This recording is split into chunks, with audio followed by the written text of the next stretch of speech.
আলামিনের রাসূলের সাহাবী প্রখ্যাত সাহাবী রাইসুল মুফাসসিরিন আব্দুল্লাহ ইবনে আব্বাস রাদিয়াল্লাহু তাআলা আনহু থেকে বর্ণিত, তিনি বলেন, যখন নবী করিম সাল্লাল্লাহু আলাইহি ওয়াসাল্লামের উপরে কয়েকবার ওহী নাজিল হওয়া বিলম্বিত হয়েছিল, এর মধ্যে উল্লেখযোগ্য দুইবার আল্লাহর রাসূলের উপরে দীর্ঘদিন ধরে কোরআন নাজিল বন্ধ ছিল। কয়বার? দুইবার।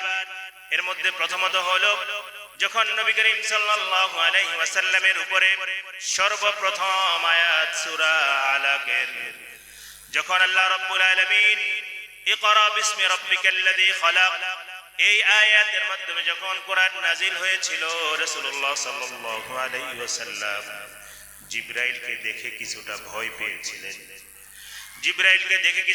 পেয়েছিলেন। তিনি অসুস্থ হয়ে গিয়েছিলেন। এরপরে দীর্ঘদিন কোরআনের আয়াত বন্ধ ছিল। রাসূলুল্লাহ সাল্লাল্লাহু আলাইহি ওয়াসাল্লাম হতাশ হয়ে গিয়েছিলেন। বারবার জিবরাইলের অপেক্ষায় তিনি আকাশপানে তাকিয়ে থাকতেন। এভাবে অনেক দিন ধরে কোরআনের আয়াত ওহী বন্ধ ছিল, জিবরাইলের আসা যাওয়া বন্ধ ছিল।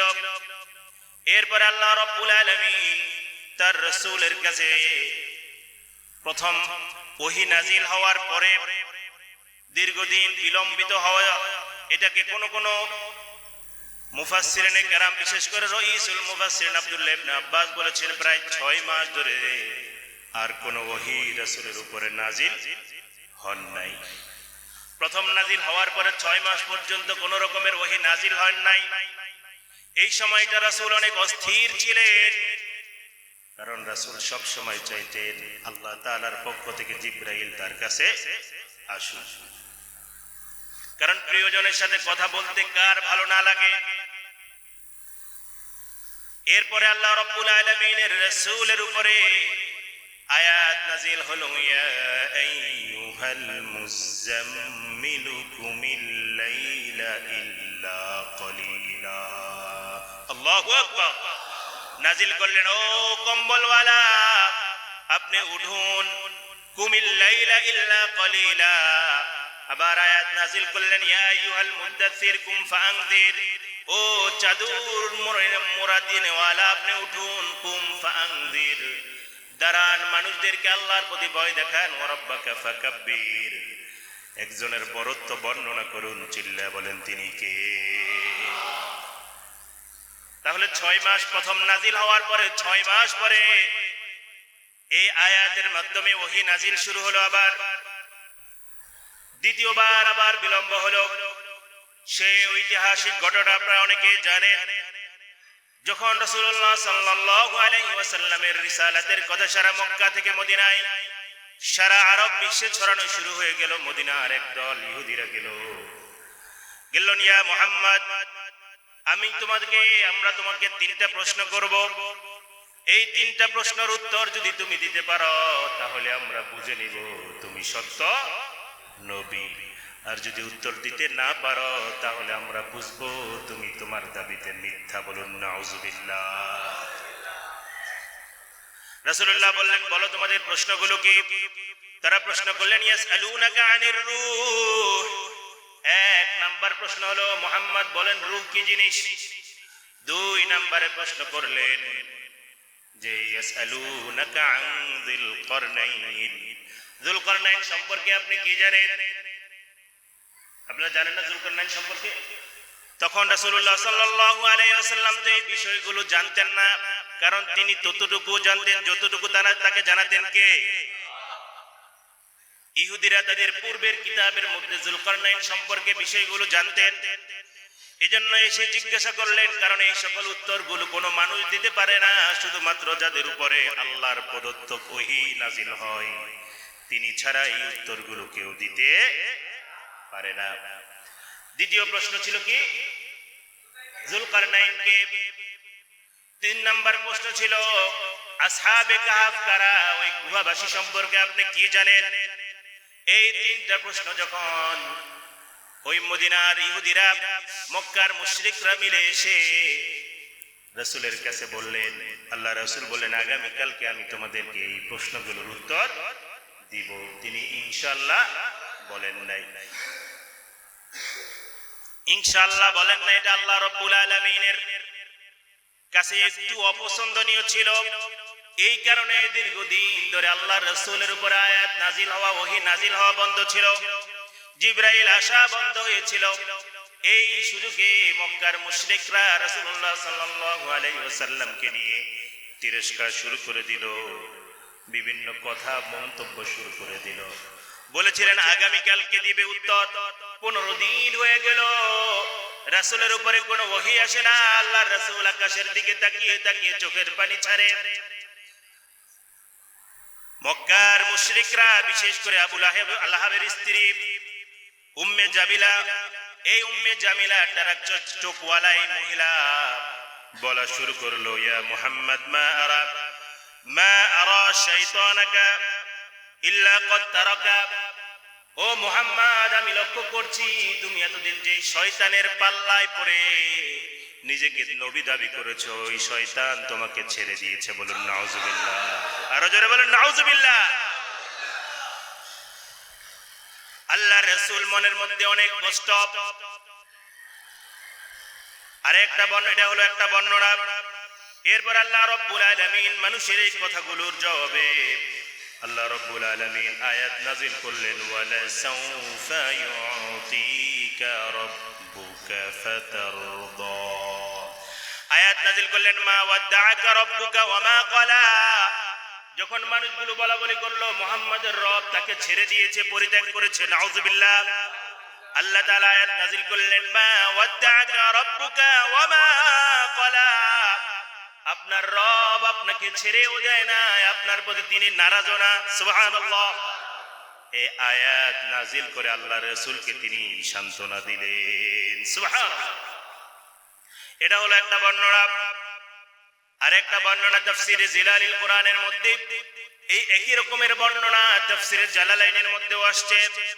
রাসূলুল্লাহ সাল্লাল্লাহু আলাইহি ওয়াসাল্লাম সহ সকল আম্বিয়া کرام তাহাজ্জুদের নামাজ আদায় করতেন। সব সময় পরপর 3 দিন রাসূলের তাহাজ্জুদের নামাজ ছুটে যায়।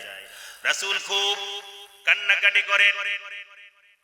এই অবস্থা দেখে মক্কার মুশরিকরা বলাবলি করলো, দেখো দেখো আব্দুল্লাহর বেটা মুহাম্মদ সাল্লাল্লাহু আলাইহি ওয়াসাল্লাম মুহাম্মদকে তার রব ছেড়ে দিয়েছে, যার জন্য সে দুঃখ করতেছে। বলুন নাউজুবিল্লাহ।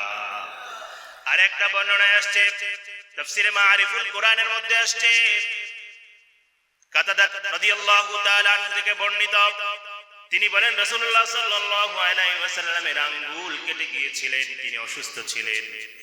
এই দৃশ্য দেখেও মক্কার মুশরিকরা বলাবলি করলো, উনি যদি নবী হয়ে থাকে এই বিপদের মধ্যে তিনি কেন পড়েছেন? বলুন না নাউজুবিল্লাহ। অথচ আল্লাহ রাসূল বলেন, আশাদুল বালায় আল আম্বিয়া, সবথেকে বেশি পরীক্ষা, বিপদ আপদ মুসিবত, এই পরীক্ষা সবথেকে বেশি আছে কাদের উপরে? আম্বিয়াদের উপরে। আর সব পরীক্ষায় উত্তীর্ণ হয়ে সবচেয়ে নাম্বার, সবথেকে বেশি নাম্বার, সবথেকে বেশি আল্লাহ তাআলার নিকটবর্তী হন এই আম্বিয়া কেরামরা, ঠিক কি না? আর সবথেকে বেশি পরীক্ষা দিয়েছেন আমাদের নবী মুহাম্মদুর রাসূলুল্লাহ সাল্লাল্লাহু। এটা হলো মোটামুটি শানে নুজুল। এই পরিপ্রেক্ষিতে আল্লাহ রাব্বুল আলামিন এই সূরাটা নাযিল করেছেন। এবার আসি তাফসীরের মধ্যে। আল্লাহ রাব্বুল আলামিন এই সূরার প্রথম আয়াতের মধ্যে বলেন, ওয়াদ-দুহা ওয়াল-লাইলি ইযা সাজা মা ওয়াদ্দা'আকা রাব্বুকা ওয়া মা ক্বালা।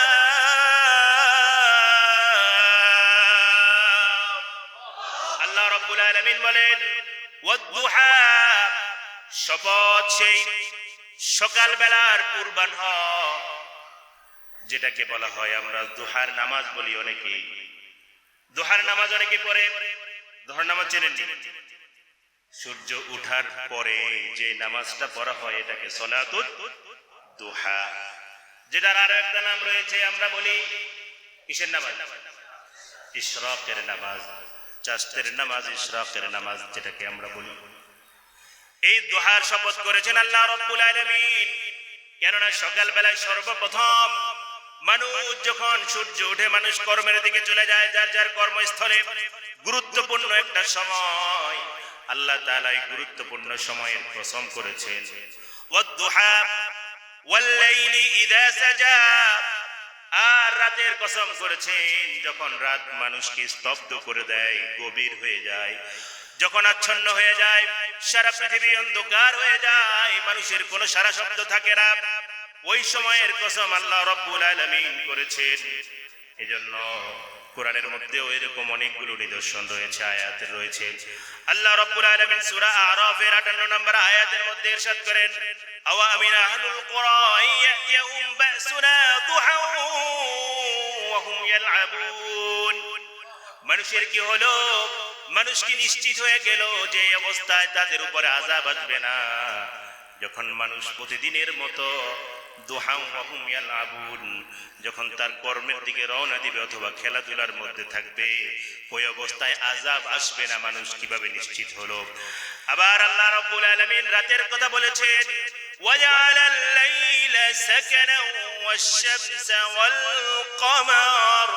আল্লাহ রাব্বুল আলামিন বলেন, যখন রাত্রকে সাকান বলা হয়, শান্তিময় করে দেয়, নিশ্চুপ করে দেয়, শান্তিময় করে দেয়, রাতটাকে আমাদের জন্য শান্তিময় করেছেন কে?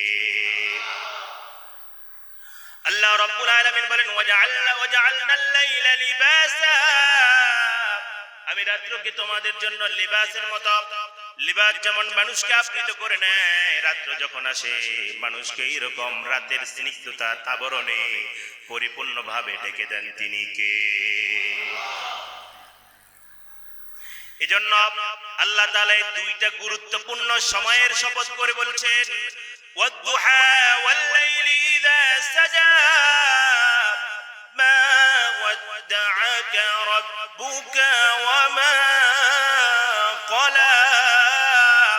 আপনার রব আপনাকে ছেড়ে দেয় না, আপনার প্রতি অসন্তুষ্ট নয়, আপনার প্রতি তিনি বিরক্ত নয়, আপনাকে ছেড়েও দেন নাই। দুইটা কসম করেছেন, সময়ের কসম, দিনের শুরু এবং রাত, গভীর রাত অর্থাৎ পুরোটা সময়ের কসম করে আল্লাহ রাব্বুল আলামিন মানুষদেরকে বলতেছেন যে আমি সময়ের দুহার এবং লাইলের কসম করে বলতেছি, আমি আমার বন্ধু আমার হাবিবকে ছেড়েও দেই নাই এবং আমার হাবিবের প্রতি অসন্তুষ্ট নয়। সুবহানাল্লাহ। এরপরে বলেন, মা ওয়াদ্দাআকা রাব্বুকা ওয়া মা ক্বালা ওয়ালাল আখিরাতু খায়রুল লাকা মিনাল উলা।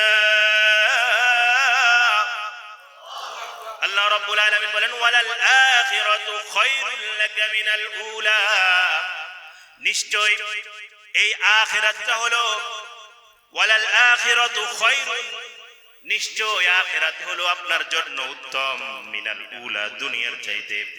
আল্লাহ রাব্বুল আলামিন অন্য এক আয়াতের মধ্যে, অন্য এক হাদিসে কুদসির মধ্যে আল্লাহ রাব্বুল আলামিন ইরশাদ করতেছেন, ওয়াকালা তাআলা জাল্লা শানুহু আ'তাদতু লিইবাদিয়াস সালিহিন।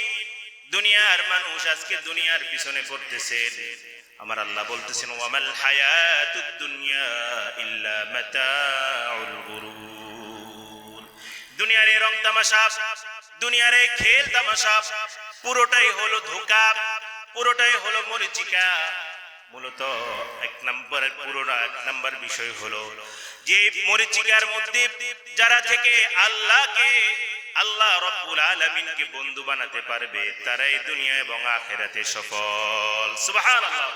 আল্লাহ রাব্বুল আলামিন বলতেছেন, আল মালু ওয়াল বানুনা জিনাতুল হায়াতিদ দুনিয়া ওয়াল বাকিয়াতুস সালিহাতু খায়রুন ইনদা রাব্বিকা সাওয়াবান ওয়া খায়রুন আমালা।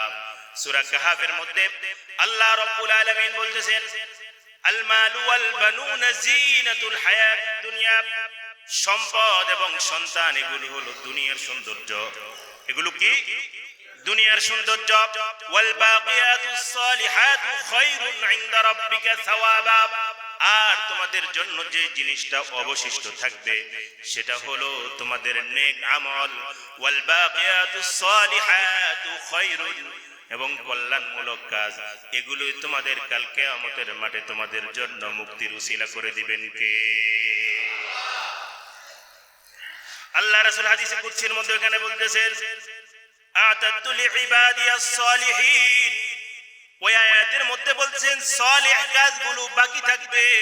এই হাদিসের মধ্যে আল্লাহ তাআলা বলতেছেন হাদিসে কুদসির মধ্যে যে আমি আমার বান্দার নেককার বান্দাদের জন্য এমন এক জিনিস তৈরি করে রেখেছি। আমি প্রায় সময় এই উদাহরণটা দেই, দুনিয়ার ইঞ্জিনিয়াররা যারা আর্কিটেকচারাল রয়েছে, এই মানুষগুলো দুনিয়ার একটা বিল্ডিং যখন তৈরি করে, আগে একটা ম্যাপ তার মাথার মধ্যে সে আঁকে, একটা ডিজাইন আঁকে। দুনিয়ার ইঞ্জিনিয়াররা এই ডিজাইনটা আঁকার পরে সে একটা পরিকল্পনা করে, এখানে কিচেন রুম হবে, এটা ড্রয়িং রুম হবে, এখানে ওয়াশরুম হবে, এটা বাথরুম হবে, এখান দিয়ে পানিগুলো বের হবে, এইভাবে জানালা হবে, দরজাটা এইভাবে হবে। করে কি করে না? কথা বলে, করে কি করে না? একটা ডিজাইন সে আঁকে, কম্পিউটারের মাধ্যমে একটা ডিজাইন সে আঁকে। এই নকশাটা ফ্রি দেয় না বিক্রি করে? বিক্রি করে না? আর্কিটেকচার যারা, ইঞ্জিনিয়ার যারা, সিভিল ইঞ্জিনিয়ার যারা, তারা কিন্তু এই ডিজাইন বিভিন্ন বড় বড় মাল্টিন্যাশনাল কোম্পানিগুলো বা অ্যাপার্টমেন্টের কাছে তারা বিক্রি করে। তাহলে এটা বিক্রি করার পরে দেখবেন বিল্ডিং এখনো হয় না, এখানে একটা সুন্দর একটা বিল্ডিং এর ছবি ঝুলানো। কেন দেন? যে এখানে ভবিষ্যতে এরকম একটা বিল্ডিং হবে, তার মানে একটা পরিকল্পনা, একটা আকার সে অলরেডি এটাকে দিয়ে রেখেছে। এইরকম হবে এটা মানুষ দেখে বুঝতেছে। আল্লাহ রাব্বুল আলামিন বলেন আমি আমার নেককার বান্দার জন্য এমন এমন জিনিস তৈরি করে রেখেছি, এমন জিনিস তৈরি করে রেখেছি মালা আইনুন রাআত, পৃথিবীতে এমন কোন চক্ষু নেই যে চক্ষু ওটা দেখেছে। ওয়ালা উযুনুন সামিআত, ওই জিনিস কেমন হবে, বিল্ডিং কেমন হবে, দালান কেমন হবে, জান্নাতের প্রাসাদ কেমন হবে, অট্টালিকাগুলো কেমন হবে, এটা কোন কান, পৃথিবীর কোন কান আজ পর্যন্ত সেটা শুনেও নাই। ওয়ালা খাদারা আলা কলবি বাশার, এটা বলে আল্লাহ চূড়ান্ত ভাবে দুনিয়ার মানুষের চিন্তার বাহিরে জান্নাতের নিয়ামত আল্লাহ দিয়ে রেখেছেন। সুবহানাল্লাহ।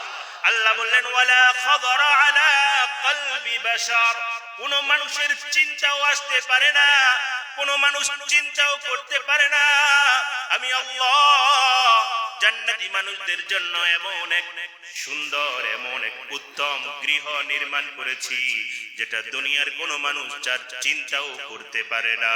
সুবহানাল্লাহ।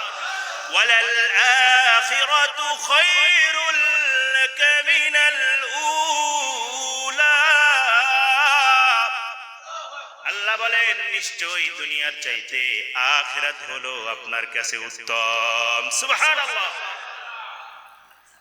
ওয়ালাসাউফা ইউতিকা রাব্বুকা ফাতারদা, অচিরে আপনার রব আপনাকে এত পরিমাণ দান করবে, এত পরিমাণ আপনাকে দিবে, এত পরিমাণ আপনাকে দিবে, আপনি খুশি হয়ে যাবেন। সুবহানাল্লাহ। কে বলতেছে? কাকে বলতেছেন? মুহাম্মাদুর রাসূলুল্লাহ সাল্লাল্লাহু আলাইহি ওয়াসাল্লাম। যে মুশরিকরা, মক্কার মুশরিকরা আপনাকে বলতেছে আপনার রব আপনাকে ছেড়ে দিয়েছে, আপনার প্রতি অসন্তুষ্ট হয়ে আছে। আমি আল্লাহ বলতেছি ওয়ালা সাউফা ইউতি, অচিরে আপনাকে এত পরিমাণ দেওয়া হবে। রব্বুকা ফাতারদা, আপনার রব আপনাকে এত পরিমাণ দিবে আপনি খুশি হয়ে যাবেন। সুবহানাল্লাহ। এই বিষয়গুলো দিয়ে মক্কাতে আল্লাহ রাব্বুল আলামিনের রাসূলকে মক্কা বিজয়ের কথা ঘোষণার, মক্কা বিজয়ের কথা বলছেন, সারা পৃথিবীতে ইসলামের প্রসার ঘটবে বলছেন। এই কথাগুলো দ্বারা, এই আয়াত দ্বারা মদিনা একটা ইসলামী স্টেট প্রতিষ্ঠিত হবে ঘোষণা দিয়েছেন। এই কথাগুলো দ্বারা অচিরে আল্লাহ রাব্বুল আলামিনের রাসূলকে মদিনার সার্বভৌম রাষ্ট্রের, মদিনার প্রেসিডেন্ট আল্লাহ তাআলা বানাবেন, এটা ঘোষণা দিয়েছেন। এই আয়াত দ্বারা উহুদ যুদ্ধ, বদর যুদ্ধ, বিভিন্ন যুদ্ধে মুসলমানদেরকে সারা পৃথিবীর কাছে সুপার পাওয়ার হিসেবে, পরাশক্তি হিসেবে আল্লাহ প্রকাশ করবেন। এই সবগুলো বিষয় এই আয়াতের মাধ্যমে আল্লাহ তার রাসূলকে জানিয়ে দিয়েছে। আরেকটা বর্ণনার মধ্যে আসছে রাইসুল মুফাসসিরিন আব্দুল্লাহ ইবনে আব্বাস রাদিয়াল্লাহু তাআলা আনহু বললেন, আল্লাহ রাব্বুল আলামিন যখন আয়াত নাযিল করলেন, ইন তুআযিবুহুম ফাইন্নাহুম ইবাদুক, আল্লাহু আকবার। যখন আয়াত নাযিল করলেন ঈসা আলাইহিস সালাতু ওয়াস সালামকে লক্ষ্য করে, ইন তুআযিবুহুম, যখন তাদেরকে শাস্তি দেওয়া হবে ওই সকল মানুষদেরকে যারা আপনাকে ইবাদুক, আপনাকে রব হিসাবে মানে। ঈসা আলাইহিস সালামকে রব মানে এরকম মানুষ আছে না নাই? কারা তারা? খ্রিস্টানরা। আল্লাহ রাব্বুল আলামিনের রাসূল তখন বললেন, ইয়া রাব্বি উম্মতি উম্মতি, সুবহানাল্লাহ। আল্লাহ রাসূল তার উম্মতের দরদ নিয়ে কান্না শুরু করে দিলেন।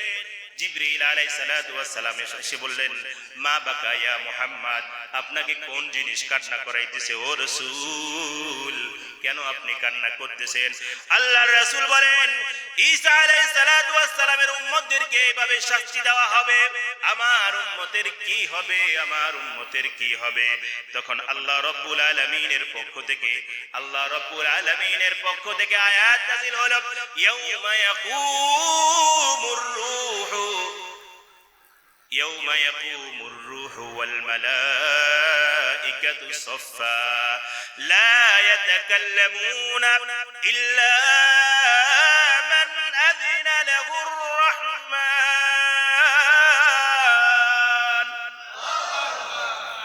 সেদিন কেউ একটু শব্দ করতে পারবে না, কিন্তু দয়াময় রব যাকে অনুমতি দেয়। সুবহানাল্লাহ।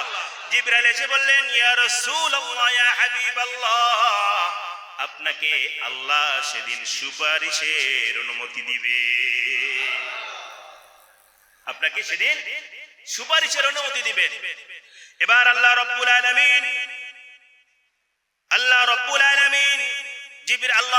আলামিন তার রাসূলকে জিবরিলের মাধ্যমে খবর পাঠালেন, হাল রাদিতা ইয়া মুহাম্মদ, ওগো নবী এবার কি আপনি খুশি? বলেন না এবার কি আপনি খুশি? রাসূলুল্লাহ সাল্লাল্লাহু আলাইহি সাল্লাম বললেন, রাদিতু ইয়া রাব্বি, হ্যাঁ রব, যেহেতু আমার উম্মতের জন্য সুপারিশের অনুমতি দিয়েছেন আমি এতে খুশি হয়ে গিয়েছি। সুবহান। ওয়ালা সাউফা ইউতিকা রাব্বুকা ফাতারদা,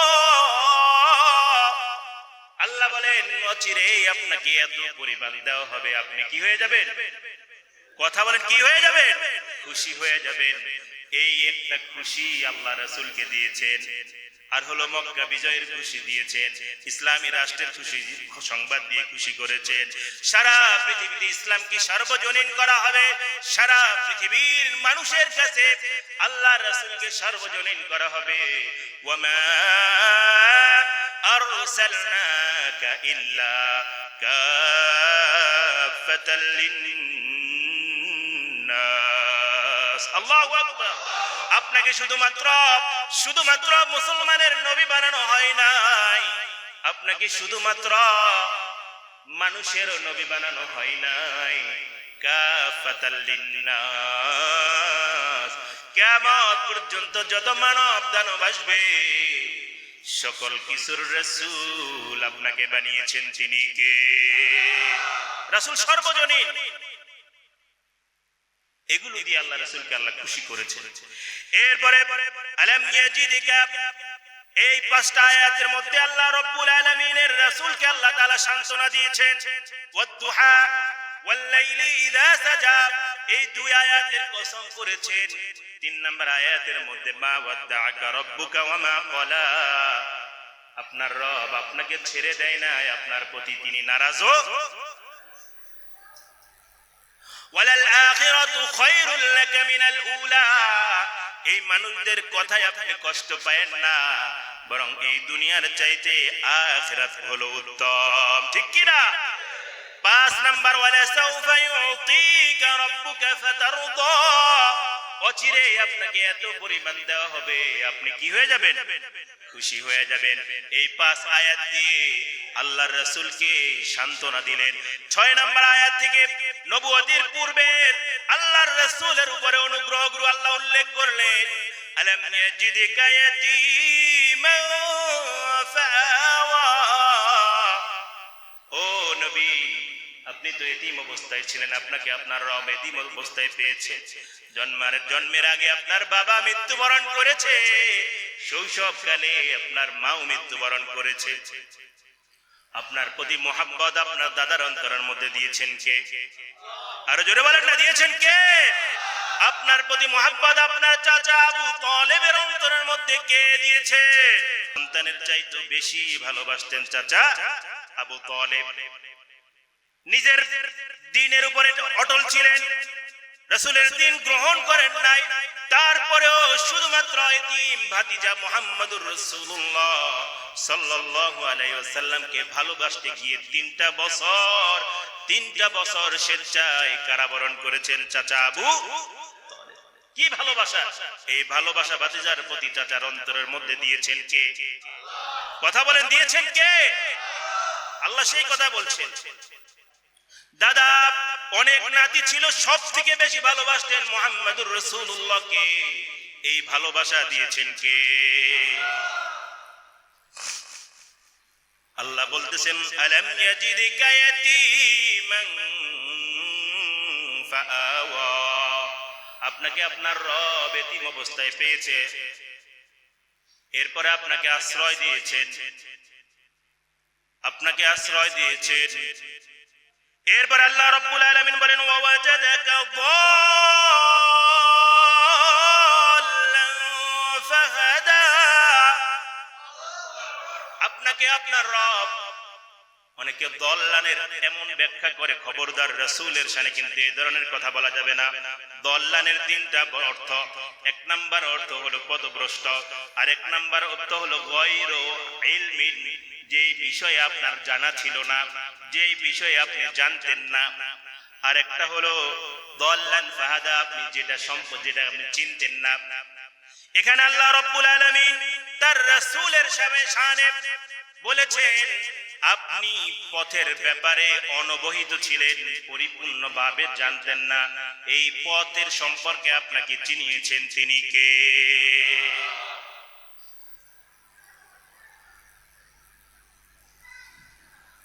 তাহলে কোরআনের মধ্যেও এগুলোর অনেকগুলো প্রমাণ রয়েছে। যেমন দল্লান দ্বারা উদ্দেশ্য হলো গায়রে ইলমিন, এটা স্বাভাবিক মানুষের বিষয়, অনেক কিছু জানে আবার অনেক কিছু জানে না।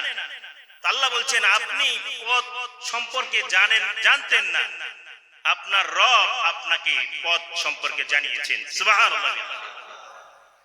ফাহাদা আই ফাআরশাদা, আপনাকে পথ দেখিয়েছেন, হেদায়েত দিয়েছেন। উদ্দেশ্য এটা না, আপনাকে পথ দেখিয়েছেন। রাসূল তো হেদায়েত প্রাপ্ত ছিলেন। একটা টপিক আসতেছে সামনে, আমি আস্তে আস্তে যাচ্ছি। রাসূল হেদায়েত প্রাপ্ত ছিলেন, কিন্তু পথটা দেখিয়েছেন কে?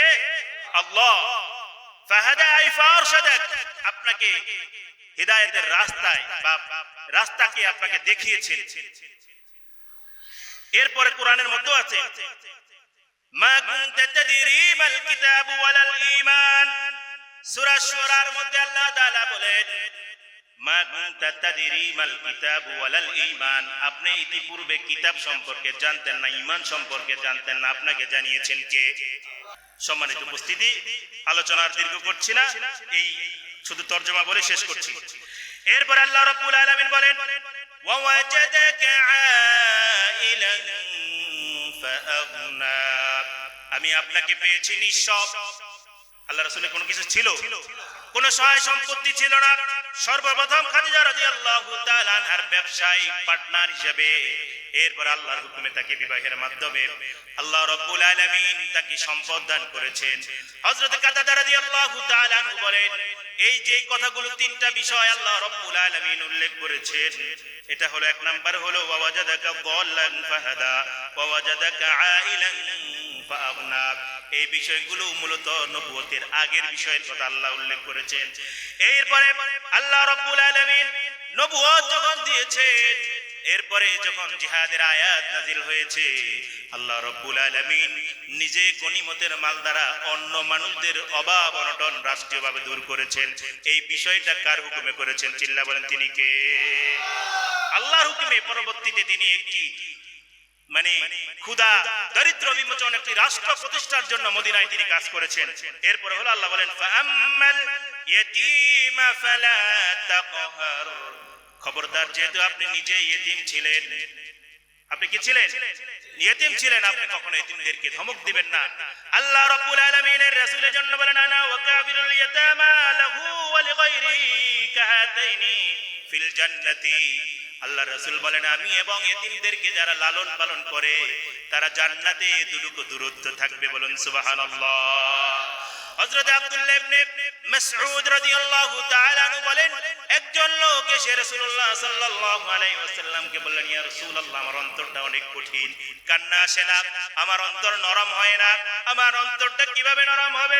আল্লাহর রাসূল বলেন তুমি ইতিমের খাওয়াও, ইতিমদেরকে দেখাশোনা করো, তাদের মাথায় হাত বুলাইয়া দাও, তোমার অন্তর নরম করে দিবেন কে? এরপর আল্লাহ রাব্বুল আলামিনের রাসূল বলেন কুল্লিল ইয়াতীমি কাল আবির রহিম, ইতিমদের জন্য বাবার মতো দয়াবান তোমরা হয়ে যাও, আল্লাহ রহিম হিসেবে তোমাদের উপরে দয়া করে দিবেন। সুবহানাল্লাহ। ফাআম্মাল ইয়াতীমা ফালা তাকহার ওয়া আম্মাস সাইলা ফালা তানহার ওয়া আম্মা বিনি'মাতি রাব্বিকা ফাহাদ্দিস।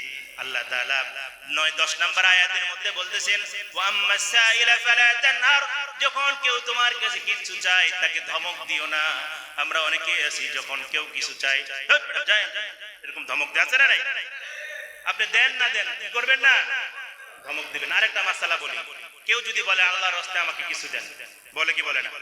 আরে কথা বলেন, বলে কি বলে না?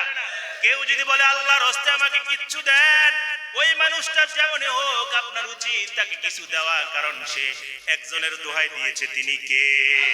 তার মানে ওই জিনিসটা আপনি তাকে দেন নাই, দিয়েছেন কাকে? এই জন্য অনেকে বলে ভিক্ষুকরা আল্লাহর রাস্তায় এরকম চাইলে এবারে রাগ করা, মানে এইভাবে যেন না চায় আল্লাহর রাস্তায় দেন, আল্লাহর রাস্তায় দেন, এটা তো উনি আল্লাহর জন্য নিতেছে না। একটা হলো প্রয়োজন আর একটা হলো প্রয়োজন ছাড়াই। আমার নিজের একটা বাস্তব অভিজ্ঞতা, আমি আর এখানে কয়েকজন আছে, শাহ আলম ভাই, নাসিব ভাই, আমরা একবার স্টাফ কোয়ার্টার গেছি, আমার একজন কইতেছে ভাই টাকা দেন। তা আমি বললাম কি করবা? তো বলছে খাবো। তো আমি ওরে বলছি যে আমি তোমারে খাবার কিনে দেবো, টাকা দিব না। আমি দোকান থেকে একটা রুটি না বা কেক কিনে দিছি। দেওয়ার পরে চিনবেন আপনার ফলের দোকানগুলো যেখানে, যে রোড ওই সাইডে, এরপরে এই পাশে আসছি, এসে দেখি ওই রুটি ফেরত দিয়া ওই সিগারেটটা কিনেছে। ওই রুটিটা 15 টাকা দিয়ে কিনে দিছি আমার যতটুকু মনে পড়ে। ওই রুটিটা আবার ওই দোকানে ব্যাগ দিয়া, মানে সর্বোচ্চ 1-1.5 মিনিটের বিষয়, ওই দিয়ে আমি রাস্তায় এখানে আসছি সিএনজি স্টেশনে, যেখানে দেখি ওই সিগারেট টানতেছে, আবার এক হাতে সিগারেট এভাবে লুকায়া আরেকজনের কাছে হাত পাততেছে। এইরকম আছে। তারপরেও যখন কেউ আপনার কাছে চাইবে যে আল্লাহর রাস্তায় দেন, আপনার কাছে থাকলে তাকে কি করতে হবে? দিতে হবে। হ্যাঁ, বাকি আল্লাহর রাস্তায় এইভাবে চাওয়াটাও উচিত না। এজন্য এই মাসালাটার সাথে সাথে বললাম, এজন্য আল্লাহ রাব্বুল আলামিন বলেছেন ওয়া আম্মাস সাইলা ফালা তানহার, খবরদার কেউ যদি কিছু চায় তাকে ধমক দিও না, পারলে দাও, না পারলে বলো যে ঠিক আছে আপনি যান, বা আমার কাছে নাই, বা দিতে পারবো না। আবার কেউ যদি আল্লাহর রাস্তায় চায় তাকে দান করতে হবে, কারণ সে দোহাই দিয়েছে কার? আল্লাহর। এখানে আপনি দিবেন সেটা আল্লাহর কাছে। আর আল্লাহ বলছেন মান যাল্লাযী ইউকরিদুল্লাহ কারদান হাসানান ফালাহু আজরুহু, যে ব্যক্তি আল্লাহকে দিবে আল্লাহ তার জন্য ডাবল করে দিবেন। সুবহানাল্লাহ, 70 গুণ আল্লাহ তাকে বাড়ায়া দিবেন। যখন আল্লাহর রাস্তায় বলবেন তাকে দিবেন, এই যেটা আপনারা সবাই খেয়াল করবেন। সর্বশেষ ওয়া আম্মা বিনি'মাতি রাব্বিকা ফাহাদ্দিস, আপনার প্রভু আপনাকে যে যে নিয়ামতের কথা বলছি, আল্লাহ বলছেন আপনি সেই নিয়ামতের শুকরিয়া জ্ঞাপন করেন আর মক্কার মুশরিকদেরকে জানায়া দেন আপনার রব আপনাকে ছেড়েও দেয় নাই, আপনার প্রতি নারাজ না। আল্লাহ তাআলা আমাদেরকে এই সূরা দুহার এর তাফসীর আমল করার সকলকে আল্লাহ তৌফিক দান করুন। আমিন।